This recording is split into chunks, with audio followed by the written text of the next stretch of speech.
ನಮಸ್ತೆ ಗೆಳೆಯರು, ಎಲ್ಲರೂ ಹೇಗಿದ್ದೀರಾ? ಚೆನ್ನಾಗಿದ್ದೀರಾ ಅಂತ ಭಾವಿಸ್ತೀನಿ.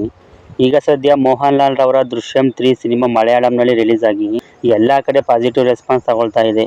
ಮಲಯಾಳಂನಲ್ಲಿ ನಿಮಗೆಲ್ಲ ಗೊತ್ತಿರೋ ಹಾಗೆ 2013ರಲ್ಲಿ ತೆರೆ ಕಂಡ ದೃಶ್ಯಂ ಹಾಗೂ 2022ರಲ್ಲಿ ತೆರೆ ಕಂಡ ದೃಶ್ಯಂ 2 ಇವೆರಡು ಸಿನಿಮಾಗಳು ಬ್ಲಾಕ್ ಬಸ್ಟರ್ ಆಗುವುದರ ಮುಖಾಂತರ ಎಲ್ಲ ಭಾಷೆಗಳಿಗೂ ಸಹ ರೀಮೇಕ್ ಆಗಿದ್ವು.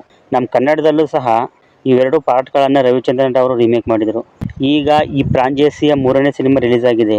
4ನೇ ಭಾಗವು ಬರುತ್ತೆ ಅನ್ನೋ ಮುನ್ಸೂಚನೆಯನ್ನು 3ನೇ ಭಾಗದ ಕ್ಲೈಮ್ಯಾಕ್ಸ್ನಲ್ಲಿ ಕೊಟ್ಟಿದ್ದಾರೆ. ಆದರೆ ಈ ಸಲ ರವಿಚಂದ್ರನ್ ಅವರು ರೀಮೇಕ್ ಮಾಡಲು ಸಾಧ್ಯವಿಲ್ಲ. ಈ ಸಿನಿಮಾ ಆಲ್ರೆಡಿ ಕನ್ನಡಕ್ಕೆ ಡಬ್ ಆಗಿ ರಿಲೀಸ್ ಆಗಿದೆ. ಕನ್ನಡಿಗರು ಸಹ ಸಿನಿಮಾವನ್ನು ಹೆಚ್ಚಿನ ಸಂಖ್ಯೆಯಲ್ಲಿ ನೋಡ್ತಾ ಇದ್ದಾರೆ. ಹೀಗಿದ ಮೇಲೆ ಇದೇ ಥರ ಮೋಹನ್ ಲಾಲ್ ರವರ ಎಷ್ಟು ಸಿನಿಮಾಗಳು ಕನ್ನಡಕ್ಕೆ ರೀಮೇಕ್ ಆಗಿವೆ ಅನ್ನೋದನ್ನು ತಿಳಿಬೇಕಾದ್ರೆ ಈ ವಿಡಿಯೋವನ್ನು ಎಲ್ಲೂ ಸ್ಕಿಪ್ ಮಾಡದೆ ಕೊನೆ ತನಕ ನೋಡಿ. 1985ರಲ್ಲಿ ಮಲಯಾಳಂನಲ್ಲಿ ಬೋಯಿಂಗ್ ಬೋಯಿಂಗ್ ಅನ್ನೋ ಒಂದು ಸಿನಿಮಾ ರಿಲೀಸ್ ಆಗಿರುತ್ತೆ. ಇದನ್ನು ಪ್ರಿಯದರ್ಶನ್ ಎನ್ನುವವರು ನಿರ್ದೇಶನ ಮಾಡಿದ್ದು ಮೋಹನ್ ಲಾಲ್, ಮುಕೇಶ್ ಲೀಡ್ನಲ್ಲಿ ಆ್ಯಕ್ಟ್ ಮಾಡಿರ್ತಾರೆ. ಮಲಯಾಳಂನಲ್ಲಿ ಸೂಪರ್ ಹಿಟ್ ಆದ ಈ ಸಿನಿಮಾನ 23 ವರ್ಷದ ನಂತರ ಅಂದರೆ 2008ರಲ್ಲಿ ನೀಟ್ ಆಟ ನಾ ಬಿರ್ಲಾ ಅಂತ ಕನ್ನಡಕ್ಕೆ ರೀಮೇಕ್ ಮಾಡಲಾಗಿರುತ್ತೆ. ಕನ್ನಡದಲ್ಲಿ ರವಿಚಂದ್ರನ್ ಹಾಗೂ ಜಗ್ಗೇಶ್ ಅವರು ಲೀಡ್ನಲ್ಲಿ ಆ್ಯಕ್ಟ್ ಮಾಡಿರ್ತಾರೆ. 1984ರಲ್ಲಿ ಮಲಯಾಳಂನಲ್ಲಿ ಪೂಚಕೂರು ಮುಕ್ಕೂತಿ ಅಂತ ಒಂದು ಸಿನಿಮಾ ರಿಲೀಸ್ ಆಗಿರುತ್ತೆ. ಇದನ್ನು ಕೂಡ ಪ್ರಿಯದರ್ಶನ್ ಎನ್ನುವರು ನಿರ್ದೇಶನ ಮಾಡಿದ್ದು ಮೋಹನ್ ಲಾಲ್, ಶಂಕರ್, ಮೇನಕಾ ಸೇರಿದಂತೆ ಸಾಕಷ್ಟು ಕಲಾವಿದರು ಅಭಿನಯ ಮಾಡಿರ್ತಾರೆ. ಮಲಯಾಳಂನಲ್ಲಿ ಹಿಟ್ಟಾದ ಈ ಸಿನಿಮಾನ 21 ವರ್ಷದ ನಂತರ ಅಂದರೆ 2005ರಲ್ಲಿ ಜೂಟಾಟ ಅನ್ನೋ ಹೆಸರಿಗೆ ರೀಮೇಕ್ ಮಾಡಲಾಗಿರುತ್ತೆ. ಕನ್ನಡದಲ್ಲಿ ಧ್ಯಾನ್, ರಿಚಾ ಪಲ್ಲೋಡ್ ಹಾಗೂ ಮಾಸ್ಟರ್ ಆನಂದ್ ಅವರು ಲೀಡ್ನಲ್ಲಿ ಆ್ಯಕ್ಟ್ ಮಾಡಿರ್ತಾರೆ. 1986ರಲ್ಲಿ ವರ್ತ ಅನ್ನೋ ಸಿನಿಮಾ ಮಲಯಾಳಂನಲ್ಲಿ ರಿಲೀಸ್ ಆಗಿರುತ್ತೆ. ಇದನ್ನು ಐ.ವಿ. ಶಶಿ ಎನ್ನುವರು ನಿರ್ದೇಶನ ಮಾಡಿದ್ದು ಮೋಹನ್ ಲಾಲ್, ಮಮ್ಮೂಟಿ ಲೀಡ್ನಲ್ಲಿ ಆ್ಯಕ್ಟ್ ಮಾಡಿರ್ತಾರೆ. ಮಲಯಾಳಂನಲ್ಲಿ ಸೂಪರ್ ಹಿಟ್ ಆದ ಈ ಸಿನಿಮಾ ಅದೇ ವರ್ಷ ಅಂದರೆ 1986ರಲ್ಲಿ ಕುರುಕ್ಷೇತ್ರ ಅನ್ನೋ ಹೆಸರಿಗೆ ಕನ್ನಡಕ್ಕೆ ರೀಮೇಕ್ ಆಗಿರುತ್ತೆ. ಕನ್ನಡದಲ್ಲಿ ಅನಂತ್ನಾಗ್, ಭವ್ಯ, ಸರಿತಾ ಲೀಡ್ನಲ್ಲಿ ಆ್ಯಕ್ಟ್ ಮಾಡಿರ್ತಾರೆ. 1987ರಲ್ಲಿ ತಿರುಪುತುಂ ನುಟ್ಟಂಡು ಅಂತ ಮಲಯಾಳಂನಲ್ಲಿ ಒಂದು ಸಿನಿಮಾ ರಿಲೀಸ್ ಆಗಿರುತ್ತೆ. ಮೋಹನ್ ಲಾಲ್, ಸುರೇಶ್ ಗೋಪಿ, ಅಂಬಿಕಾ ಲೀಡ್ನಲ್ಲಿ ಆ್ಯಕ್ಟ್ ಮಾಡಿರ್ತಾರೆ. ಕೆ. ಮಧು ಎನ್ನುವರು ಇದನ್ನು ನಿರ್ದೇಶನ ಮಾಡಿರ್ತಾರೆ. ಮಲಯಾಳಂನಲ್ಲಿ ಸೂಪರ್ ಹಿಟ್ ಆದ ಈ ಸಿನಿಮಾ 1989ರಲ್ಲಿ ಜಾಕಿ ಅನ್ನೋ ಹೆಸರಿಗೆ ಕನ್ನಡಕ್ಕೆ ರೀಮೇಕ್ ಆಗಿರುತ್ತೆ. ಕನ್ನಡದಲ್ಲಿ ರೆಬಲ್ ಸ್ಟಾರ್ ಅಂಬರೀಶ್, ಗೀತಾ, ಮಹಾಲಕ್ಷ್ಮಿ ಲೀಡ್ನಲ್ಲಿ ಆ್ಯಕ್ಟ್ ಮಾಡಿರ್ತಾರೆ. 1986ರಲ್ಲಿ ಸನ್ಮನ್ ಸುಳ್ಳುವರ್ಕು ಸಂಬಂಧಂ ಅಂತ ಒಂದು ಸಿನಿಮಾ ಮಲಯಾಳಂನಲ್ಲಿ ತೆರೆ ಕಂಡಿರುತ್ತೆ. ಇದನ್ನು ಸತ್ಯ ಮಂಟಿಕಾಡ್ ಎನ್ನುವರು ನಿರ್ದೇಶನ ಮಾಡಿದ್ದು ಮೋಹನ್ ಲಾಲ್, ಕಾರ್ತಿಕಾ ಲೀಡ್ನಲ್ಲಿ ಆ್ಯಕ್ಟ್ ಮಾಡಿರ್ತಾರೆ. ಮಲಯಾಳಂನಲ್ಲಿ ಸೂಪರ್ ಹಿಟ್ ಆದ ಈ ಸಿನಿಮಾ 17 ವರ್ಷದ ನಂತರ ಅಂದರೆ 2003ರಲ್ಲಿ ಯಾರ್ದೋ ದುಡ್ಡು ಎಲ್ಲಮ್ಮನ್ ಜಾತ್ರೆ ಅಂತ ಕನ್ನಡಕ್ಕೆ ರೀಮೇಕ್ ಆಗಿರುತ್ತೆ. ಕನ್ನಡದಲ್ಲಿ ಜಗ್ಗೇಶ್, ಅಮೃತ ಲೀಡ್ನಲ್ಲಿ ಆ್ಯಕ್ಟ್ ಮಾಡಿರ್ತಾರೆ. 1986ರಲ್ಲಿ ರಾಜವಿಂಟೆ ಮಕನ್ ಅಂತ ಮಲಯಾಳಂನಲ್ಲಿ ಒಂದು ಸಿನಿಮಾ ರಿಲೀಸ್ ಆಗಿರುತ್ತೆ. ಇದನ್ನು ತಂಬಿ ಕನಂತಮ್ ಎನ್ನುವರು ನಿರ್ದೇಶನ ಮಾಡಿರ್ತಾರೆ. ಮೋಹನ್ ಲಾಲ್, ಸುರೇಶ್ ಗೋಪಿ, ಅಂಬಿಕಾ ಮುಖ್ಯ ಪಾತ್ರಗಳಲ್ಲಿ ಕಾಣಿಸ್ಕೊಂಡಿರ್ತಾರೆ. ಮಲಯಾಳಂನಲ್ಲಿ ಸೂಪರ್ ಹಿಟ್ ಆದ ಈ ಸಿನಿಮಾ 1987ರಲ್ಲಿ ಅತಿರಥ ಮಹಾರಥ ಅನ್ನೋ ಹೆಸರಿಗೆ ಕನ್ನಡಕ್ಕೆ ರೀಮೇಕ್ ಆಗಿರುತ್ತೆ. ಕನ್ನಡದಲ್ಲಿ ಅನಂತ್ನಾಗ್, ಟೈಗರ್ ಪ್ರಭಾಕರ್, ಅಂಬಿಕಾ ಮುಖ್ಯ ಪಾತ್ರಗಳಲ್ಲಿ ಕಾಣಿಸ್ಕೊಂಡಿರ್ತಾರೆ. 1987ರಲ್ಲಿ ನಾಡೋಡಿ ಕಟ್ಟು ಅನ್ನೋ ಹೆಸರಲ್ಲಿ ಮಲಯಾಳಂನಲ್ಲಿ ಒಂದು ಸಿನಿಮಾ ರಿಲೀಸ್ ಆಗಿರುತ್ತೆ. ಇದನ್ನು ಸತ್ಯ ಮಂಟಿಕಾಡ್ ಎನ್ನುವರು ನಿರ್ದೇಶನ ಮಾಡಿದ್ದು ಮುಖ್ಯ ಪಾತ್ರಗಳಲ್ಲಿ ಮೋಹನ್ ಲಾಲ್, ಶ್ರೀನಿವಾಸನ್, ಶೋಭನ್ ರವರು ಕಾಣಿಸ್ಕೊಂಡಿರ್ತಾರೆ. ಮಲಯಾಳಂನಲ್ಲಿ ಸೂಪರ್ ಹಿಟ್ ಆದ ಈ ಸಿನಿಮಾನ 19 ವರ್ಷದ ನಂತರ ಅಂದರೆ 2006ರಲ್ಲಿ ತೆನಾಲಿ ರಾಮ ಅಂತ ಕನ್ನಡಕ್ಕೆ ರೀಮೇಕ್ ಮಾಡಲಾಗಿರುತ್ತೆ. ಕನ್ನಡದಲ್ಲಿ ರಮೇಶ್ ಅರವಿಂದ್ ಹಾಗೂ ಜಗ್ಗೇಶ್ ಅವರು ಮುಖ್ಯ ಪಾತ್ರಗಳಲ್ಲಿ ಕಾಣಿಸ್ಕೊಂಡಿರ್ತಾರೆ. 1988ರಲ್ಲಿ ಮಲಯಾಳಂನಲ್ಲಿ ಆರ್ಯನ್ ಅಂತ ಒಂದು ಸಿನಿಮಾ ರಿಲೀಸ್ ಆಗಿರುತ್ತೆ. ಇದನ್ನು ಪ್ರಿಯದರ್ಶನ್ ನಿರ್ದೇಶನ ಮಾಡಿದ್ದು ಮೋಹನ್ ಲಾಲ್, ರಮ್ಯ ಕೃಷ್ಣನ್ ಮುಖ್ಯ ಪಾತ್ರಗಳಲ್ಲಿ ಕಾಣಿಸ್ಕೊಂಡಿರ್ತಾರೆ. ಮಲಯಾಳಂನಲ್ಲಿ ಸೂಪರ್ ಹಿಟ್ ಆದ ಈ ಸಿನಿಮಾ 1990ರಲ್ಲಿ ಚಕ್ರವರ್ತಿ ಅಂತ ಕನ್ನಡಕ್ಕೆ ರೀಮೇಕ್ ಮಾಡಲಾಗಿರುತ್ತೆ. ಕನ್ನಡದಲ್ಲಿ ರೆಬಲ್ ಸ್ಟಾರ್ ಅಂಬರೀಶ್, ಬಂಡಿರಿ ಬಾಯಿ, ಟಿ.ಎನ್. ಬಾಲಕೃಷ್ಣರವರು ಲೀಡ್ನಲ್ಲಿ ಆ್ಯಕ್ಟ್ ಮಾಡಿರ್ತಾರೆ. 1988ರಲ್ಲಿ ಚಿತ್ರಂ ಅನ್ನೋ ಒಂದು ಸಿನಿಮಾ ಮಲಯಾಳಂನಲ್ಲಿ ತೆರೆ ಕಂಡಿರುತ್ತೆ. ಇದನ್ನು ಪ್ರಿಯದರ್ಶನ್ ಎನ್ನುವರು ನಿರ್ದೇಶನ ಮಾಡಿದ್ದು ಮೋಹನ್ ಲಾಲ್, ರಜನಿ, ಲೀಸಿ ಎನ್ನುವರು ಲೀಡ್ನಲ್ಲಿ ಆ್ಯಕ್ಟ್ ಮಾಡಿರ್ತಾರೆ. ಮಲಯಾಳಂನಲ್ಲಿ ಸೂಪರ್ ಹಿಟ್ ಆದ ಈ ಸಿನಿಮಾ 1993ರಲ್ಲಿ ರಾಯರು ಬಂದರು ಮಾವನ ಮನೆಗೆ ಎಂಬ ಹೆಸರಿಗೆ ಕನ್ನಡಕ್ಕೆ ರೀಮೇಕ್ ಮಾಡಲಾಗಿರುತ್ತೆ. ಕನ್ನಡದಲ್ಲಿ ಡಾಕ್ಟರ್ ವಿಷ್ಣುವರ್ಧನ್, ಬಿಂದಿಯರವರು ಲೀಡ್ನಲ್ಲಿ ಆ್ಯಕ್ಟ್ ಮಾಡಿರ್ತಾರೆ.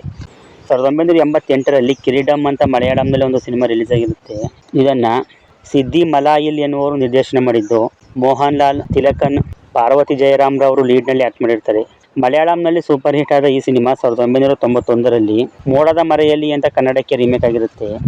ಕನ್ನಡದಲ್ಲಿ ಶಿವರಾಜ್ ಕುಮಾರ್, ಯಮುನಾ ಲೀಡ್ನಲ್ಲಿ ಆ್ಯಕ್ಟ್ ಮಾಡಿರ್ತಾರೆ. 1990ರಲ್ಲಿ ಇಸ್ ಐನೆಸ್ ಅಡ್ದುಲ್ಲಾ ಅಂತ ಮಲಯಾಳಂನಲ್ಲಿ ಒಂದು ಸಿನಿಮಾ ರಿಲೀಸ್ ಆಗಿರುತ್ತೆ. ಇದನ್ನು ಸಿದ್ದಿ ಮಲಾಯಿ ಎನ್ನುವರು ನಿರ್ದೇಶನ ಮಾಡಿದ್ದು ಮುಖ್ಯ ಪಾತ್ರಗಳಲ್ಲಿ ಮೋಹನ್ ಲಾಲ್, ನೇಡುಮುಡಿ ವೇಣು, ಗೌತಮಿ ರವರು ಕಾಣಿಸ್ಕೊಂಡಿರ್ತಾರೆ. ಮಲಯಾಳಂನಲ್ಲಿ ಸೂಪರ್ ಹಿಟ್ ಆದ ಈ ಸಿನಿಮಾ 25 ವರ್ಷದ ನಂತರ ಅಂದರೆ 2015ರಲ್ಲಿ ರಾಜ ರಾಜೇಂದ್ರ ಅನ್ನೋ ಹೆಸರಿಗೆ ಕನ್ನಡಕ್ಕೆ ರೀಮೇಕ್ ಆಗಿರುತ್ತೆ. ಶರಣ್, ಇಶಿತಾ ದತ್ತ, ವಿಮಲಾ ರಾಮನ್ ರವರು ಲೀಡ್ನಲ್ಲಿ ಆ್ಯಕ್ಟ್ ಮಾಡಿರ್ತಾರೆ. 1991ರಲ್ಲಿ ಅಭಿಮನ್ಯು ಅಂತ ಮಲಯಾಳಂನಲ್ಲಿ ಒಂದು ಸಿನಿಮಾ ರಿಲೀಸ್ ಆಗಿರುತ್ತೆ. ಇದನ್ನ ಪ್ರಿಯದರ್ಶನ್ ರವರು ನಿರ್ದೇಶನ ಮಾಡಿದ್ದು, ಮೋಹನ್ ಲಾಲ್, ಗೀತಾ ಲೀಡ್ನಲ್ಲಿ ಆ್ಯಕ್ಟ್ ಮಾಡಿರ್ತಾರೆ.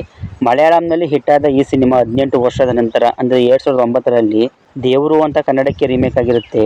ಕನ್ನಡದಲ್ಲಿ ಸಾಧು ಕೋಕಿಲ ನಿರ್ದೇಶನ ಮಾಡಿದ್ದು, ದುನಿಯಾ ವಿಜಯ್ ರವರು ಲೀಡ್ನಲ್ಲಿ ಆ್ಯಕ್ಟ್ ಮಾಡಿರ್ತಾರೆ. 1993ರಲ್ಲಿ ಮಣಿಚಿತ್ರತಾಳ್ ಅಂತ ಮಲಯಾಳಂನಲ್ಲಿ ಒಂದು ಸಿನಿಮಾ ರಿಲೀಸ್ ಆಗಿರುತ್ತೆ. ಇದನ್ನು ಫಾಜಿಲ್ ಎನ್ನುವರು ನಿರ್ದೇಶನ ಮಾಡಿದ್ದು, ಮೋಹನ್ ಲಾಲ್, ಸುರೇಶ್ ಗೋಪಿ, ಶೋಭನ್ ರವರು ಮುಖ್ಯ ಪಾತ್ರಗಳಲ್ಲಿ ಕಾಣಿಸ್ಕೊಂಡಿರ್ತಾರೆ. ಈ ಸಿನಿಮಾ 2004ರಲ್ಲಿ ಕನ್ನಡಕ್ಕೆ ರೀಮೇಕ್ ಆಗುತ್ತೆ. ಡಾಕ್ಟರ್ ವಿಷ್ಣುವರ್ಧನ್ ಹಾಗೂ ರಮೇಶ್ ಅರವಿಂದ್ ರವರ ಕೆರಿಯರ್ ಬ್ಲಾಕ್ ಬಸ್ಟರ್ ಇಟ್ಟಾದಂತಹ ಆಪ್ತಮಿತ್ರ ಸಿನಿಮಾ ಮಲಯಾಳಂನ ಮಣಿಚಿತ್ರತಾಳ್ ರೀಮೇಕ್ ಆಗಿರುತ್ತೆ. ಕನ್ನಡದಲ್ಲಿ 2004ರಲ್ಲಿ ರಿಲೀಸ್ ಆಗಿದ್ದು 1 ವರ್ಷಗಳ ಕಾಲ ಪ್ರದರ್ಶನ ಕಂಡಿದೆ. 1994ರಲ್ಲಿ ತೆನ್ಮಾವಿನ್ ಕೊಂಬತ್ ಅಂತ ಮಲಯಾಳಂನಲ್ಲಿ ಒಂದು ಸಿನಿಮಾ ರಿಲೀಸ್ ಆಗಿರುತ್ತೆ. ಇದನ್ನು ಪ್ರಿಯದರ್ಶನ್ ಎನ್ನುವರು ನಿರ್ದೇಶನ ಮಾಡಿದ್ದು, ಮೋಹನ್ ಲಾಲ್, ಶೋಭನ್, ನೇಡುಮುಡಿ ವೇಣು ಲೀಡ್ನಲ್ಲಿ ಆ್ಯಕ್ಟ್ ಮಾಡಿರ್ತಾರೆ. ಮಲಯಾಳಂನಲ್ಲಿ ಸೂಪರ್ ಹಿಟ್ ಆದ ಈ ಸಿನಿಮಾನ 10 ವರ್ಷದ ನಂತರ ಅಂದರೆ 2004ರಲ್ಲಿ ಸಾಹುಕಾರ ಅಂತ ಕನ್ನಡಕ್ಕೆ ರೀಮೇಕ್ ಮಾಡಲಾಗಿರುತ್ತೆ. ಕನ್ನಡದಲ್ಲಿ ರವಿಚಂದ್ರನ್, ಡಾಕ್ಟರ್ ವಿಷ್ಣುವರ್ಧನ್, ಶಶಿಕುಮಾರ್, ರಾಂಬಾರ್ ಅವರು ಮುಖ್ಯ ಪಾತ್ರಗಳಲ್ಲಿ ಅಭಿನಯ ಮಾಡಿರ್ತಾರೆ. 1995ರಲ್ಲಿ ಮಲಯಾಳಂನಲ್ಲಿ ಸ್ಫಟಿಕಂ ಅಂತ ಒಂದು ಸಿನಿಮಾ ರಿಲೀಸ್ ಆಗಿರುತ್ತೆ. ಇದನ್ನು ಭದ್ರನ್ ಎನ್ನುವರು ನಿರ್ದೇಶನ ಮಾಡಿದ್ದು, ಮೋಹನ್ ಲಾಲ್, ತಿಲಕನ್, ಊರ್ವಶಿ ಅವರು ಲೀಡ್ನಲ್ಲಿ ಆ್ಯಕ್ಟ್ ಮಾಡಿರ್ತಾರೆ. ಮಲಯಾಳಂನಲ್ಲಿ ಬ್ಲಾಕ್ ಬಸ್ಟರ್ ಆದ ಈ ಸಿನಿಮಾ 15 ವರ್ಷದ ನಂತರ ಅಂದರೆ 2010ರಲ್ಲಿ ಮಿಸ್ಟರ್ ತೀರ್ಥ ಅಂತ ಕನ್ನಡಕ್ಕೆ ರೀಮೇಕ್ ಮಾಡಲಾಗಿರುತ್ತೆ. ಕನ್ನಡದಲ್ಲಿ ಸಾಧು ಕೋಕಿಲ ನಿರ್ದೇಶನ ಮಾಡಿದ್ದು, ಕಿಚ್ಚ ಸುದೀಪ್, ಸಲೋನಿ ಅಶ್ವಾನಿ ಲೀಡ್ನಲ್ಲಿ ಆ್ಯಕ್ಟ್ ಮಾಡಿರ್ತಾರೆ. 1997ರಲ್ಲಿ ಚಂದ್ರಲೇಖ ಅಂತ ಮಲಯಾಳಂನಲ್ಲಿ ಒಂದು ಸಿನಿಮಾ ರಿಲೀಸ್ ಆಗಿರುತ್ತೆ. ಇದನ್ನು ಪ್ರಿಯದರ್ಶನ್ ನಿರ್ದೇಶನ ಮಾಡಿದ್ದು, ಮೋಹನ್ ಲಾಲ್, ಸುಕನ್ಯಾ, ಪೂಜಾ ಬತ್ರಾ ಲೀಡ್ನಲ್ಲಿ ಆ್ಯಕ್ಟ್ ಮಾಡಿರ್ತಾರೆ. ಮಲಯಾಳಂನಲ್ಲಿ ಹಿಟ್ಟಾದ ಈ ಸಿನಿಮಾನ 19 ವರ್ಷದ ನಂತರ ಅಂದರೆ 2016ರಲ್ಲಿ ಹೇ ಸರಸು ಅಂತ ಕನ್ನಡಕ್ಕೆ ರೀಮೇಕ್ ಮಾಡಲಾಗಿರುತ್ತೆ.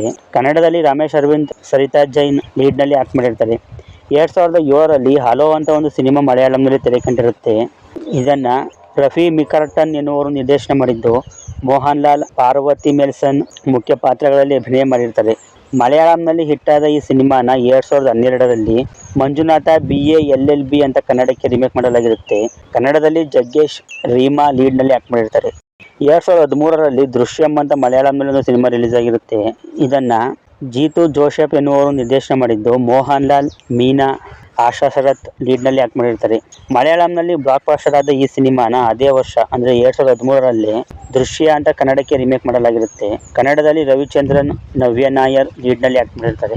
2016ರಲ್ಲಿ ಒಪ್ಪಂ ಅಂತ ಒಂದು ಸಿನಿಮಾ ಮಲಯಾಳಂನಲ್ಲಿ ತೆರೆ ಕಂಡಿರುತ್ತೆ. ಪ್ರಿಯದರ್ಶನ್ ಇದನ್ನು ನಿರ್ದೇಶನ ಮಾಡಿದ್ದು, ಮೋಹನ್ ಲಾಲ್, ಸಮುದ್ರಖಣಿ, ಅನುಶ್ರೀ ಲೀಡ್ನಲ್ಲಿ ಆ್ಯಕ್ಟ್ ಮಾಡಿರ್ತಾರೆ. ಮಲಯಾಳಂನಲ್ಲಿ ಸೂಪರ್ ಹಿಟ್ ಆದ ಈ ಸಿನಿಮಾ 2019ರಲ್ಲಿ ಕವಚ ಅಂತ ಕನ್ನಡಕ್ಕೆ ರೀಮೇಕ್ ಆಗಿರುತ್ತೆ. ಕನ್ನಡದಲ್ಲಿ ಶಿವರಾಜ್ ಕುಮಾರ್, ಬೇಬಿ ಮೀನಾಲಕ್ಷ್ಮಿ ರವರು ಆ್ಯಕ್ಟ್ ಮಾಡಿರ್ತಾರೆ. 2022ರಲ್ಲಿ ಮತ್ತೆ ದೃಶ್ಯಂ 2 ಅಂತ ಮಲಯಾಳಂನಲ್ಲಿ ಒಂದು ಸಿನಿಮಾ OTTಗೆ ರಿಲೀಸ್ ಆಗಿರುತ್ತೆ. ಇದು ದೃಶ್ಯಂನ ಸೀಕ್ವೆಲ್ ಆಗಿರುತ್ತೆ. ಇದನ್ನು ಕೂಡ ಜೀತು ಜೋಸೆಫ್ ಎನ್ನುವರು ನಿರ್ದೇಶನ ಮಾಡಿದ್ದು, ಮೋಹನ್ ಲಾಲ್, ಮೀನಾ ರವರೇ ಆ್ಯಕ್ಟ್ ಮಾಡಿರ್ತಾರೆ. ಈ ಸಿನಿಮಾನು ಕೂಡ ಕನ್ನಡಕ್ಕೆ ಅದೇ ವರ್ಷ ರೀಮೇಕ್ ಮಾಡಲಾಗುತ್ತೆ. ದೃಶ್ಯ 2 ಅನ್ನೋ ಹೆಸರಿಗೆ ರವಿಚಂದ್ರನ್ ಹಾಗೂ ನವ್ಯ ನಾಯರ್ ರವರೇ ಆ್ಯಕ್ಟ್ ಮಾಡಿರ್ತಾರೆ. ಈಗ ದೃಶ್ಯಂ 3 ರಿಲೀಸ್ ಆಗಿದೆ. ಈ ಸಿನಿಮಾನ ಕನ್ನಡಕ್ಕೆ ಆಲ್ರೆಡಿ ಡಬ್ ಮಾಡಿ ರಿಲೀಸ್ ಮಾಡಿರೋದ್ರಿಂದ ರವಿಚಂದ್ರನ್ ರವರು ಇದನ್ನು ರೀಮೇಕ್ ಮಾಡೋಕ್ಕೆ ಆಗಲ್ಲ. ನೋಡೋಲ್ಲ ಗೆಳೆಯರೇ ಇವತ್ತಿನ ವಿಡಿಯೋ.